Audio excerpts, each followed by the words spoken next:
Hallelujah. Good morning, ಶುಭೋದಯ.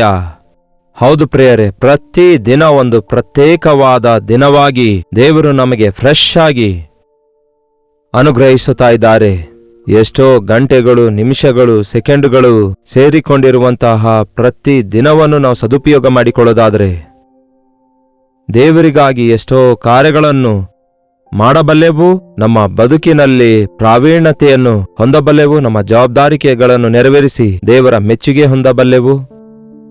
ಅಷ್ಟೇ ಅಲ್ಲ, ಈ ಲೋಕದಲ್ಲಿಯೂ ಕೂಡ ಪ್ರತಿಯೊಂದಕ್ಕೂ ಸಮಯವಿಲ್ಲ ಅನ್ನುತ್ತೇವೆ ಹೊರತು ಸಾಕಷ್ಟು ಸಮಯವನ್ನು ದೇವರು ನಮಗೆ ಕೊಟ್ಟಿದ್ದಾರೆ. ಆ ಸಮಯವನ್ನು ನಾವು ಸದುಪಯೋಗ ಮಾಡಿಕೊಳ್ಳೋದಾದರೆ ಆಶೀರ್ವದಿಸಲ್ಪಡ್ತೇವೆ. ಬನ್ನಿ ಹಾಗಾದರೆ ದೇವರ ವಾಕ್ಯದೊಂದಿಗೆ ನಮ್ಮ ದಿನವನ್ನು ಪ್ರಾರಂಭಿಸುವುದಾದರೆ ನಮ್ಮ ಸಮಯವೆಲ್ಲ ಸದುಪಯೋಗವಾಗುತ್ತದೆ, ದೈವ ಜ್ಞಾನದಿಂದ ತುಂಬಲ್ಪಡ್ತೇವೆ. ಬನ್ನಿ ಒಂದು ಚಿಕ್ಕ ಪ್ರಾರ್ಥನೆ ಮಾಡಿಕೊಳ್ಳೋಣ. ಪರಿಶುದ್ಧ ದೇವರೇ, ನಿಮಗೆ ವಂದನೆಗಳು. ನಮ್ಮ ದಿನಗಳನ್ನು ಲೆಕ್ಕಿಸಲು ನಮಗೆ ಕಲಿಸಿಕೊಡಿರಿ ದೇವರೇ. ನಮ್ಮ ಸಮಯಗಳನ್ನು ಅರಿತುಕೊಂಡು ನಾವು ನಮ್ಮ ಜವಾಬ್ದಾರಿಕೆಗಳನ್ನು ನೆರವೇರಿಸಲು ಸಹಾಯ ಮಾಡಿರಿ. ಯಾವಾಗ ಏನು ಮಾಡಬೇಕೆಂದು ಅರಿತುಕೊಳ್ಳುವ ಹಾಗೆ ನಿಮ್ಮ ಪಾದ ಸನ್ನಿಧಿಯಲ್ಲಿ ದೈವ ಜ್ಞಾನವನ್ನು ಹೊಂದಿಕೊಳ್ಳುವಂತೆ ಸಹಾಯ ಮಾಡಿರಿ. ಈ ಸಮಯವನ್ನು ಆಶೀರ್ವದಿಸಿರಿ ಎಂದು ಕ್ರಿಸ್ತನ ನಾಮದಲ್ಲಿ ಬೇಡುತ್ತೇನೆ ತಂದೆಯೇ, ಆಮೇನ್. ಇವಾಗಲೇ ನಮ್ಮ ಭಕ್ತಿ ಮತ್ತಷ್ಟು ಹೆಚ್ಚಾಗ್ತದೆ.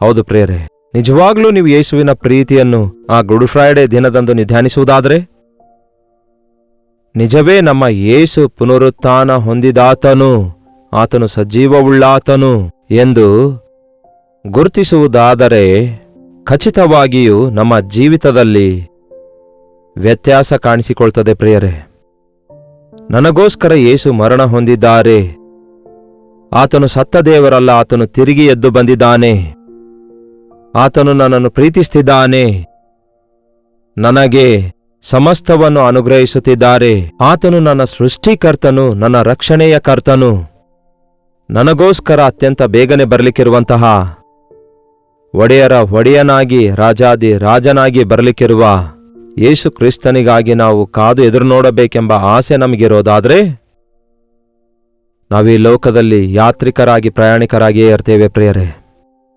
ಲೋಕ ಪ್ರೀತಿಸಬೇಡಿರಿ ಎಂದು ಯೇಸು ಹೇಳಿದ್ದಾರೆ. ಲೋಕವನ್ನಾಗಲಿ ಲೋಕದಲ್ಲಿರುವವುಗಳನ್ನಾಗಲಿ ಪ್ರೀತಿಸಬೇಡಿರಿ.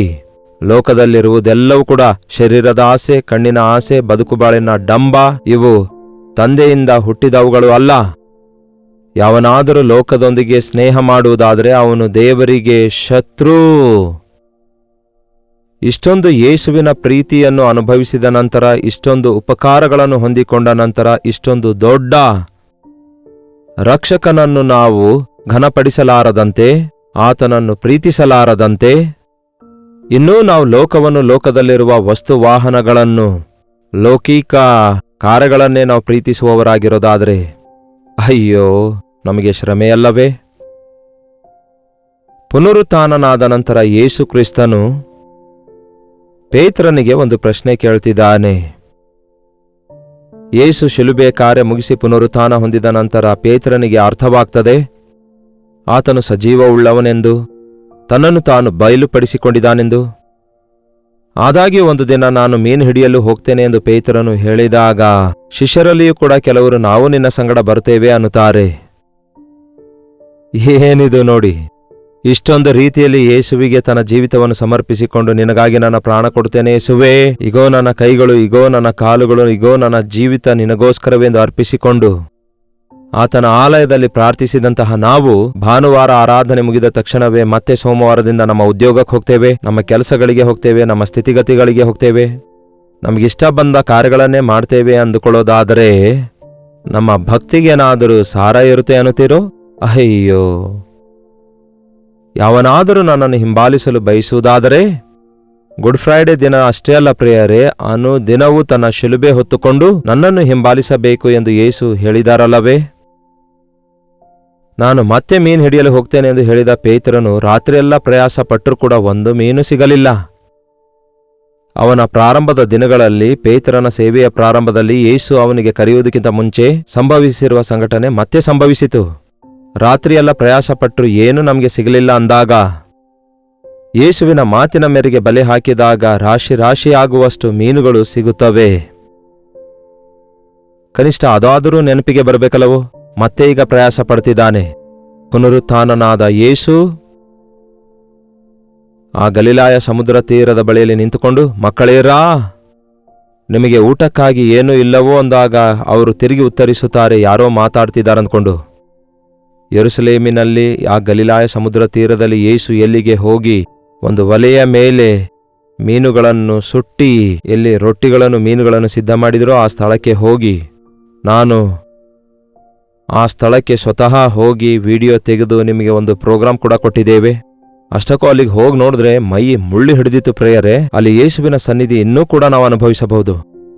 ಆ ನೀಲಿ ಬಣ್ಣದ ಸಮುದ್ರ ತೀರದಲ್ಲಿ, ಆ ಸಮುದ್ರದ ತೀರದಲ್ಲಿ, ಆ ಸಾಗರದ ಕಡಲಿನಲ್ಲಿ ಯೇಸು ಎಷ್ಟು ಪ್ರೀತಿ ಮಾಡ್ತಿದ್ದಾರೆ ನೋಡಿ ತನ್ನ ಶಿಷ್ಯರಿಗೆ. ನಾನು ಆಕಾಶಕ್ಕೆ ಆರೋಹಣನಾಗಿ ಹೋದೆನೆಂದು ಹೇಳಿ ಅಲ್ಲೇ ಕೂತುಕೊಳ್ಳುವಾತನಲ್ಲ ಪ್ರಿಯರೇ. ಯಾವ ರೀತಿ ಕ್ರಿಸ್ತ ಯೇಸು ಎತ್ತಲ್ಪಟ್ಟನೋ ಅದೇ ರೀತಿಯಾಗಿ ತಿರುಗಿ ಬರುತ್ತಾನೆ ಎಂದು ದೂತರು ಹೇಳಿರುವ ಮಾತು ವಾಸ್ತವವೇ. ಆದರೆ ನನ್ನ ಆತ್ಮ ನಿಮ್ಮ ಸಂಗಡ ಬರಲಿಲ್ಲವೋ, ನನ್ನ ಸನ್ನಿಧಿ ನಿಮ್ಮ ಸಂಗಡ ಇಲ್ಲವೋ, ನಾನು ನಿಮ್ಮ ಸಂಗಡ ಸದಾಕಾಲ ಇರುತ್ತೇನೆಂದು ಹೇಳಲಿಲ್ಲವೋ ಎಂದು ಹೇಳಿದಂತೆಯೇ ಈ ದಿನಕ್ಕೂ ಕೂಡ ಯೇಸು ಕ್ರಿಸ್ತನು ನಮ್ಮ ಮೇಲೆಯೇ ದೃಷ್ಟಿ ಇಟ್ಟಿದ್ದಾರೆ, ನಮ್ಮೊಂದಿಗೇ ಇದ್ದಾರೆ ಎಂದು ನಂಬಿರಿ. ಇದು ಮುಗಿದು ಹೋಗುವಂತಹ ಒಂದು ಹಬ್ಬವಲ್ಲ, ಮುಗಿದು ಹೋಗುವಂತಹ ಅನುಭವವಲ್ಲ. ಅನುದಿನವೂ ನೂತನ ಅನುಭವದೊಂದಿಗೆ ಯೇಸುವನ್ನು ಅನುಸರಿಸುವುದನ್ನು ಕಲಿತುಕೊಳ್ಳಬೇಕು. ಅದಕ್ಕೆ ಅನುದಿನದ ಧ್ಯಾನವನ್ನು ಪ್ರತಿ ದಿನ ನಿಮ್ಮ ಮುಂದೆ ತರುತ್ತಿದ್ದೇವೆ.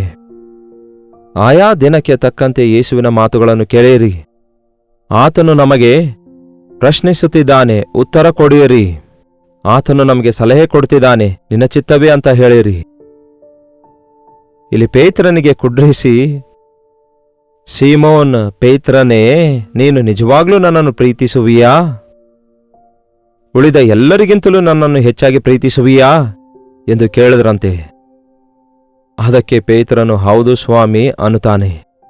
ಮತ್ತೆ ಎರಡನೇ ಸಾರಿ, ಸೀಮೋನ್ ಪೇತ್ರನೇ, ನೀನು ನನ್ನನ್ನು ನಿಜವಾಗ್ಲೂ ಪ್ರೀತಿಸುವಿಯಾ?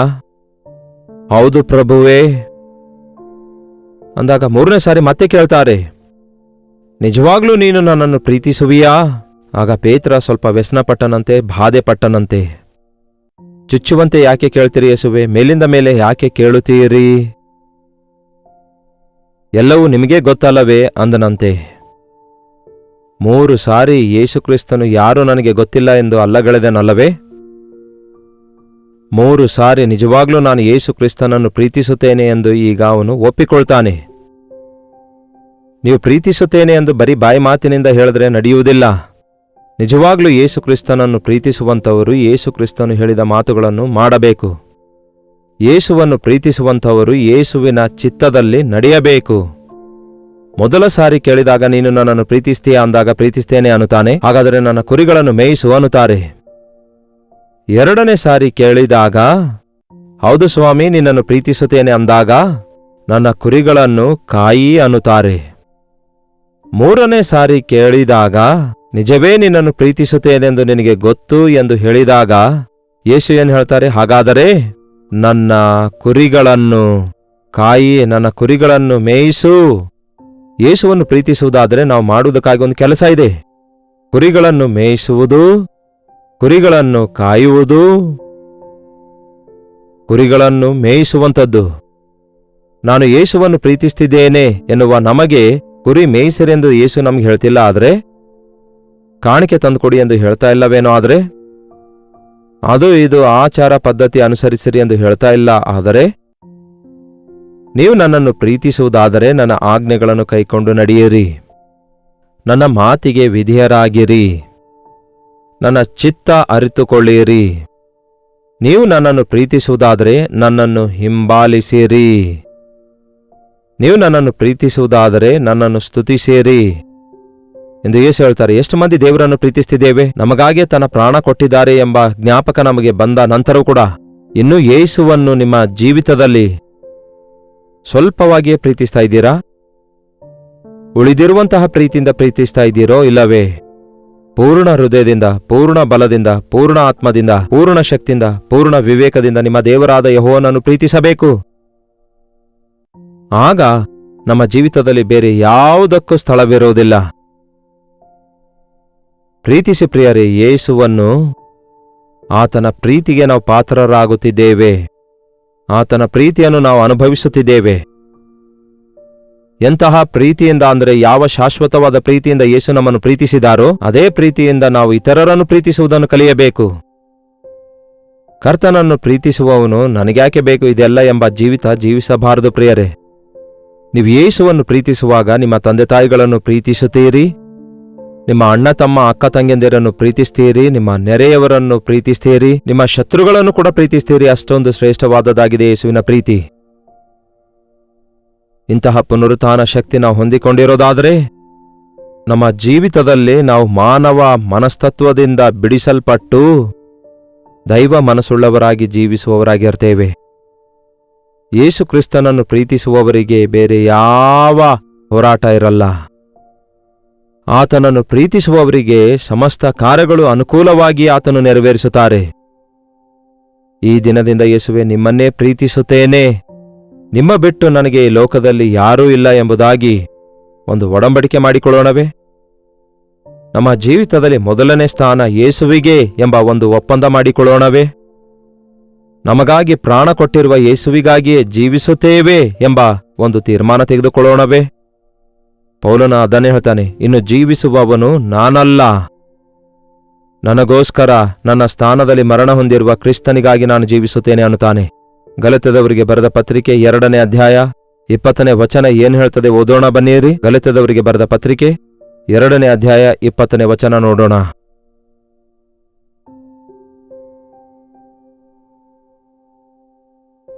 ನಾನು ಕ್ರಿಸ್ತನೊಂದಿಗೆ ಶಿಲುಬೆಗೆ ಹಾಕಲ್ಪಟ್ಟಿದ್ದೇನೆ, ಇನ್ನು ಜೀವಿಸುವವನು ನಾನಲ್ಲ, ಕ್ರಿಸ್ತನೇ ನನ್ನಲ್ಲಿ ಜೀವಿಸುತ್ತಿದ್ದಾನೆ. ನಾನು ಈಗ ಶರೀರದಲ್ಲಿ ಜೀವಿಸುವಂತಹ ಜೀವಿತ ನನ್ನನ್ನು ಪ್ರೀತಿಸಿ ನನಗೋಸ್ಕರ ತನ್ನನ್ನು ತಾನು ಅರ್ಪಿಸಿಕೊಟ್ಟಿರುವ ದೇವರ ಕುಮಾರನಲ್ಲಿರುವ ನಂಬಿಕೆಯ ಮೂಲಕವೇ ಜೀವಿಸುತ್ತಿದ್ದೇನೆ ಅನ್ನುತ್ತಾನೆ. ನಾನು ಶಿಲುಬೆಯ ಮೇಲಿದ್ದೇನೆ, ಕ್ರಿಸ್ತನು ನನ್ನೊಳಗಿದ್ದಾರೆ ಎನ್ನುವುದೇ ಒಬ್ಬ ನಿಜ ಕ್ರೈಸ್ತನ ಸಾಕ್ಷಿಯಾಗಿದೆ. ನಾನು ಈಗ ಜೀವಿಸುವ ಜೀವಿತ ನನ್ನನ್ನು ಪ್ರೀತಿಸಿ ತನ್ನನ್ನು ತಾನೇ ಅರ್ಪಿಸಿಕೊಟ್ಟಿರುವಂತಹ ಕ್ರಿಸ್ತನಿಗೋಸ್ಕರ ನಾನು ಜೀವಿಸುತ್ತೇನೆ ಅನ್ನುತ್ತಾನೆ. ನನ್ನ ಅವಯವಗಳು ನನ್ನದಲ್ಲ, ಯೇಸುವಿನದಾಗಿವೆ. ಈ ಅವಯವಗಳನ್ನು ಯೇಸುವಿಗಾಗಿ ಬಳಸುತ್ತೇನೆ. ನನ್ನ ಜೀವಿತದಲ್ಲಿ ಪ್ರತಿಯೊಂದನ್ನು ದೇವರಿಗೆ ಮಹಿಮೆಪಡಿಸುವ ಹಾಗೆ ಬದುಕುತ್ತೇವೆ ಎಂಬ ಒಂದು ತೀರ್ಮಾನ ತೆಗೆದುಕೊಳ್ಳೋಣ, ಒಂದು ಒಪ್ಪಂದ ಮಾಡಿಕೊಳ್ಳೋಣ. ಪ್ರೀತಿ ದೇವರ ಮಾತು ಕೇಳುವುದರಲ್ಲಿ ಆಸೆ ಪಡುತ್ತದೆ, ತವಕಿಸುತ್ತದೆ, ಆನಂದಿಸುತ್ತದೆ. ಮಾತು ಕೇಳಲು ಇಷ್ಟವಿಲ್ಲದಂಥವರು ಗರ್ವಿಷ್ಠರಾಗಿರ್ತಾರೆ, ತಿರುಗಿ ಬೀಳುವವರಾಗಿರ್ತಾರೆ. ಯಾವುದೂ ಇಷ್ಟಪಡೋದಿಲ್ಲ, ದೇವರನ್ನು ಕೂಡ ಪ್ರೀತಿಸೋದಿಲ್ಲ. ದೇವರನ್ನು ಪ್ರೀತಿಸೋದಾದರೆ ಆತನು ಏನೇ ಹೇಳಿದ್ರೂ ಕೂಡ ಅದು ನಮಗೆ ಇಷ್ಟಕರವಾಗಿಯೇ ಇರುತ್ತದೆ. ಅದು ನಮಗೆ ಅರ್ಥ ಆಗದಿದ್ದರೂ ಅದು ನಮ್ಮ ಮೇಲಿಗೋಸ್ಕರವೇ ಎಂಬುದಾಗಿ ಅರ್ಥ ಮಾಡಿಕೊಳ್ಳಬಲ್ಲೆವು. ಈ ದಿನದಿಂದ ಯೇಸುವನ್ನೇ ಪ್ರೀತಿಸೋಣ. ಯೇಸುವನ್ನು ಪ್ರೀತಿಸುವಾಗ ನನ್ನ ಕುರಿಮರಿಗಳನ್ನು ಕಾಯಿರಿ ಅನ್ನುತ್ತಾರೆ, ನನ್ನ ಕುರಿಗಳನ್ನು ಮೇಯಿಸಿರಿ ಅನ್ನುತ್ತಾರೆ, ನನ್ನ ಕುರಿಗಳನ್ನು ಕಾಯಿ ಅನ್ನುತ್ತಾರೆ, ನನ್ನ ಕುರಿಗಳನ್ನು ಮೇಯಿಸಿ ಅನ್ನುತ್ತಾರೆ ಯೇಸು. ಅಂದರೆ ಆತನ ರಾಜ್ಯವನ್ನು ಪ್ರೀತಿಸಿ ಆತನ ರಾಜ್ಯದಲ್ಲಿ ನಾವು ಕೆಲಸ ಮಾಡಬೇಕಾಗಿದೆ. ನೀವು ರಕ್ಷಿಸಲ್ಪಟ್ಟ ನಂತರ ನೀವೊಂದು ಸಾಕ್ಷಿ ಕೊಡುವವರಾಗಿರಬೇಕು. ನಿಮಗೆ ಸಂಪೂರ್ಣ ಸೇವೆಗೆ ಕರೆದರೆ ಸೇವೆಗೆ ಬನ್ನಿರಿ, ದೇವರಿಗೆ ಅರ್ಪಿಸಿಕೊಡಿರಿ, ನಿಮ್ಮ ತಲಾಂತುಗಳನ್ನು ದೇವರ ಕೈಗೆ ಕೊಡಿರಿ. ನೀವಿದ್ದ ಸ್ಥಳದಲ್ಲೇ ದೇವರಿಗೆ ಸಾಕ್ಷಿಯಾಗಿ ಆತನ ಪ್ರತಿನಿಧಿಯಾಗಿ ಉಪಯೋಗವಾಗಿರಿ. ಹೌದು, ಯಾಕೆ ನೀವು ಯೇಸು ಕ್ರಿಸ್ತನ ಬಗ್ಗೆ ಪ್ರಚಾರ ಮಾಡ್ತೀರಿ, ಯಾಕೆ ಪ್ರೊಪಗಂಡ ಮಾಡ್ತೀರಿ ಎಂದು ಕೆಲವರು ಕೇಳ್ತಿರ್ತಾರೆ. ಆದರೆ ಏನೋ ದುಡ್ಡು ಬರ್ತವೆ ಎನ್ನುವುದಕ್ಕಾಗಿಯೋ, ಯಾರೋ ದುಡ್ಡು ಕೊಡ್ತಾರೆ ಎನ್ನುವುದಕ್ಕಾಗಿಯೋ ಎಂಬುದಾಗಿ ಅಂದುಕೊಳ್ಳುವವರು ಅನೇಕರು ಇದ್ದಾರೆ. ಆ ರೀತಿ ಅಂದುಕೊಳ್ಳುವಂಥವರಿಂದಲೇ ತೊಂದರೆಗಳು ಬರ್ತವೆ. ಆದರೆ ನಿಜವಾದ ಸುವಾರ್ತೆಯ ಸೇವೆ ದುಡ್ಡಿನಿಂದ ಮಾಡುವಂಥದ್ದಲ್ಲ, ಬಲವಂತವಾಗಿ ಮಾಡುವಂಥದ್ದು ಅಲ್ವೇ ಅಲ್ಲ ಪ್ರಿಯರೇ. ಕ್ರಿಸ್ತನ ಪ್ರೀತಿಯು ನಮ್ಮನ್ನು ಬಲವಂತಗೊಳಿಸುವಂಥದ್ದಾಗಿದೆ, ಯಾವ ಮನುಷ್ಯನೂ ಅಲ್ಲ. ಕ್ರಿಸ್ತನ ಪ್ರೀತಿಯ ಸುವಾರ್ತೆಯನ್ನು ಸಾರುವುದಕ್ಕಾಗಿ ಪಕ್ಕದಲ್ಲಿ ನಶಿಸಿ ಹೋಗುವಂಥವರನ್ನು ನರಕಾಗ್ನಿಯಿಂದ ತಪ್ಪಿಸುವ ಹಾಗೆ, ಪಾಪಿಯನ್ನು ತಪ್ಪು ಮಾರ್ಗದಿಂದ ಬದಲಾಯಿಸುವ ಹಾಗೆ, ನಾಶನದ ಮಾರ್ಗದ ಕಡೆಗೆ ಹೋಗುತ್ತಿರುವಂಥವರನ್ನು ತಟ್ಟಿ ಎಬ್ಬಿಸುವ ಹಾಗೆ ಯೇಸುವಿನ ಪ್ರೀತಿಯ ಸುವಾರ್ತೆ ಸಾರಲಾರದೆ. ಯೇಸು ಕ್ರಿಸ್ತನ ಶಿಲುಬೆಯ ಪ್ರೀತಿಯನ್ನು ಹೊಂದಿದವರು ಪುನರುತ್ಥಾನದ ಶಕ್ತಿಯನ್ನು ಅನುಭವಿಸಿದಂಥವರು ಒಂದು ಮೂಲೆಯಲ್ಲಿ ಕೂತ್ಕೊಳ್ಳಲು ಆಗೋದಿಲ್ಲ ಪ್ರಿಯರೇ. ನಾವು ರಕ್ಷಣೆ ಹೊಂದು ದೇವರ ಮಕ್ಕಳಾಗಿರುವುದಾದರೆ ದೇವರನ್ನೇ ಪ್ರೀತಿಸೋಣ. ಸಜೀವವುಳ್ಳ ಯೇಸುವಿನಲ್ಲಿ ನಂಬಿಕೆ ಇಟ್ಟು ಯೇಸು ಆಜ್ಞಾಪಿಸಿರುವ ಆಜ್ಞೆಗಳನ್ನು, ಆತನ ಚಿತ್ತವನ್ನು ಅರಿತುಕೊಂಡು ಆತನ ಸಾಕ್ಷಿಗಳಾಗಿ ಜೀವಿಸೋಣ. ಪ್ರಾರ್ಥನೆ. ಪರಿಶುದ್ಧ ದೇವರೇ, ಪ್ರೀತಿಯುಳ್ಳ ತಂದೆಯೇ, ಯಾರ್ಯಾರು ಯಾವ್ಯಾವ ಸ್ಥಳದಿಂದ ಈ ಮಾತು ಕೇಳ್ತಿದ್ದಾರೆಂದು ನಿಮಗೆ ಗೊತ್ತು. ಮತ್ತೊಂದು ಸಾರಿ ದೇವರೇ, ಎಷ್ಟೋ ನೀವು ನಮ್ಮನ್ನು ಪ್ರೀತಿಸಿ ಎಷ್ಟರ ಮಟ್ಟಿಗೆ ನಮಗೋಸ್ಕರ, ನಮ್ಮ ಪಾಪಕ್ಕೋಸ್ಕರ ಪ್ರಾಯಶ್ಚಿತ್ತ ಮಾಡಿದ್ದೀರಿ ಎಂದು ನಾವು ಜ್ಞಾಪಕ ಮಾಡಿಕೊಳ್ಳುತ್ತಾ ಇರುವಾಗ ಪುನರುತ್ಥಾನದ ಶಕ್ತಿಯನ್ನು ಹೊಂದಿ ಜಯಶಾಲಿಗಳಾಗಿ, ದೈವ ಸ್ವಭಾವವುಳ್ಳ ವ್ಯಕ್ತಿಗಳಾಗಿ, ದೈವ ಚಿತ್ತ ಮಾಡುವವರಾಗಿ, ನಿಮ್ಮನ್ನೇ ಪ್ರೀತಿಸುತ್ತಾ ನಿಮಗೋಸ್ಕರವೇ ಜೀವಿಸುತ್ತಾ, ನಿಮ್ಮ ಪ್ರೀತಿಯಿಂದ ತುಂಬಲ್ಪಟ್ಟು ನಮ್ಮ ಸುತ್ತಲಿರುವವರಿಗೆ ಅದೇ ಪ್ರೀತಿಯನ್ನು ಹಂಚುವವರಾಗಿ ಜೀವಿಸಲು ನಮ್ಮೆಲ್ಲರಿಗೂ ಸಹಾಯ ಮಾಡಿರೆಂದು ಕ್ರಿಸ್ತನ ನಾಮದಲ್ಲಿ ಬೇಡುತ್ತೇನೆ ತಂದೆಯೇ, ಆಮೇನ್. ತಂದೆಯಾದ ದೇವರ ಪ್ರೀತಿಯು, ಮಗನಾಗಿರುವ ಕ್ರಿಸ್ತನ ಕೃಪೆಯೂ, ಆದರಣೆಕರ್ತನಾದ ಪವಿತ್ರಾತ್ಮನ ಸಹವಾಸವು ಕೂಡಿ ಬಂದಿರುವ ನಮ್ಮೆಲ್ಲರ ಸಂಗಡ ಇಂದಿಗೂ ಸದಾಕಾಲಕ್ಕೂ ನೆಲೆಯಾಗಿರಲಿ. ಆಮೇನ್. ದೇವರಿಗೆ ಸ್ತೋತ್ರ. ನೀವೆಲ್ಲಿಂದ ವೀಕ್ಷಿಸ್ತಾ ಇದ್ದೀರೆಂದು ನಿಮ್ಮ ಹೆಸರು, ಊರು ಲೈವ್ ಚಾಟ್ನಲ್ಲಿ ಬಂದು ಟೈಪ್ ಮಾಡಿರಿ. ಈ ಕಾರ್ಯಕ್ರಮ ಲೈಕ್ ಮಾಡಿರಿ, ಶೇರ್ ಮಾಡಿರಿ. Doctor Jayapal Kannada YouTube channel ಅನ್ನು ಸಬ್ಸ್ಕ್ರೈಬ್ ಮಾಡಿಕೊಳ್ಳಿರಿ. ಮತ್ತು ಮೇಲಿಂದ ಮೇಲೆ ನಿಮ್ಮ ಪ್ರಾರ್ಥನಾ ಮನವಿಗಳನ್ನು 8939731313 ನಂಬರಿಗೆ ತಪ್ಪದೇ ಕಳಿಸಿಕೊಡಿರಿ. ಇತರ ದೇಶದಿಂದಲೂ ಇರುವುದಾದರೆ ಕೊಡಲ್ಪಟ್ಟ ಇದೇ ನಂಬರ್ಗೆ ನಿಮ್ಮ ಮನವಿಗಳನ್ನು ಕಳಿಸಿಕೊಡಿರಿ. ನಿಮ್ಮ ಪರವಾಗಿ ನಾವು ಪ್ರಾರ್ಥಿಸುತ್ತಿದ್ದೇವೆ, ನೀವು ಕೂಡ ಪ್ರಾರ್ಥಿಸಿರಿ. ಈ ಸೇವೆಗಾಗಿ ನೀವು ಪ್ರಾರ್ಥಿಸುವುದಲ್ಲದೆ ದೇವರು ನಿಮ್ಮನ್ನು ಪ್ರೇರೇಪಿಸುವುದಾದರೆ ನಿಮ್ಮ ಕಾಣಿಕೆಗಳನ್ನು ಕಳಿಸಿ ಈ ಸೇವೆಯಲ್ಲಿ ಪಾಲುಗಾರರಾಗಿರಿ. ಅದರ ವಿವರಗಳು ನಿಮಗೆ ಕೆಳಗೆ ಕೊಡಲ್ಪಟ್ಟಿವೆ. ಅಥವಾ ಕೆಳಗೆ ಕೊಡಲ್ಪಟ್ಟ ಇದೇ ನಂಬರಿಗೆ ಮಾರ್ನಿಂಗ್ 10 o'clockನಿಂದ ರಾತ್ರಿ 10 o'clockವರೆಗೂ ಫೋನ್ ಮಾಡುವುದಾದರೆ ಅದರ ವಿವರ ನಿಮಗೆ ತಿಳಿಸಲಾಗ್ತದೆ. ಕರ್ತನ ಚಿತ್ತವಿರುವುದಾದರೆ ಮತ್ತೆ ನಾಳೆ ಇದೇ ಅನುದಿನದ ಧ್ಯಾನ ಎಂಬ ಕಾರ್ಯಕ್ರಮದಲ್ಲಿ ಮತ್ತೆ ಭೇಟಿಯಾಗೋಣ. ಅಲ್ಲಿವರೆಗೂ ದೇವರ ಮಹಾಕೃಪೆ ನಿಮ್ಮೆಲ್ಲರೊಂದಿಗಿರಲಿ.